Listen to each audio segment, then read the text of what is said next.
question que mon bani est exigeant, non, ça n'a rien à voir. Hein? Si mon bani n'a pas mis ça, on n'a pas évité n'a pas mis ça, maman, Ngai, il y a 3 ans, grande sœur Naïe, copine Nanga Penza, Bibish Kandolo. Donc, baza, babotani papa, moi, comme bakeseni ba maman. Bibish Kasenga est Arlette. Oui, que Blanche a dit qu'on dit ça, qu'on sait ça ma soko na Turquie. Non, habité. Blanche au gars est pasteur. Mon bel pasteur a petit si été. Bibish a saqué qu'elle Arlette, ni bande à quantité. Après quelques temps, on dit Bibish a dit Arlette, oui, que moi, on a besoin de ce que c'est ça.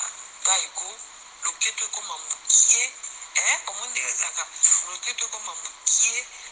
Bassin et panzana siko bassin pour amaloke tout moukier a spesa a celle-ci sous ma bébé. Dernièrement, azoba ma boko na eza minene azonga maboko ndenge eza minene te fa ke deba ngone mo ba quelques misunya maboko. Et memi vendredi ça qui fait pas na ye. Ça qui fait pas na ye a voyagé samedi. Pe a kufile le ta kufa depuis lundi. Pasteur Ndengazan a bêté la famille de Bisolote. Batu baeko, batu famille baeko, on a réseaux sociaux, na tongo awa air bazoko d'accord na avion et comme à Kinshasa na butu awa. Ce qu'on le quoi ba congolais bazara partout, ba congolais ba moni pour que ba congolais ba mo de Turquie bébé Istanbul.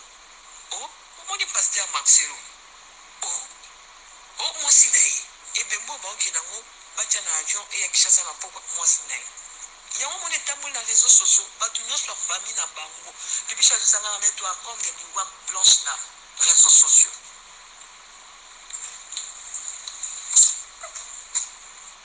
En même temps, na batongo a sexy ma soko, a sexy ma belle, a kosa de sa taille et comme ma fille, balo a kinaki pona nini o maboko, bal on les misuba tu ne ma misunya maboko. C'est quoi ça tout ça?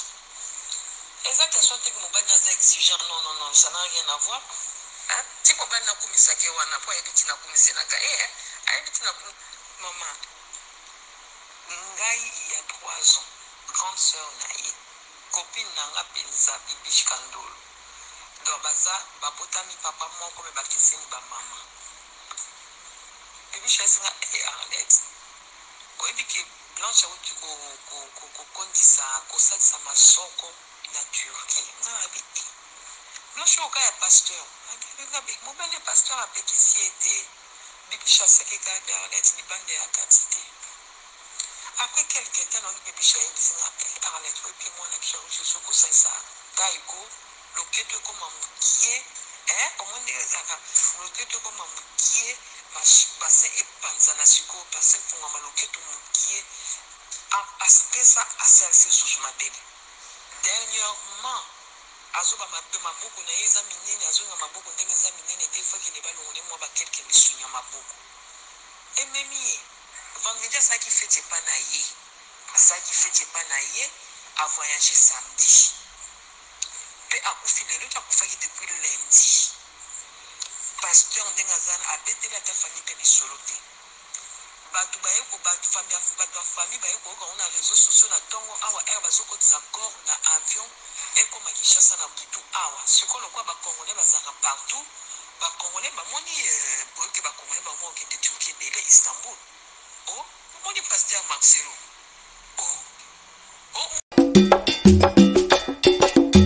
Masolo ya moto botikela ba wewa ba maseba, masolo ya kwanga botikela ba teke, kasi masolo ya agence de transfert d'argent botikela c'est H-Money.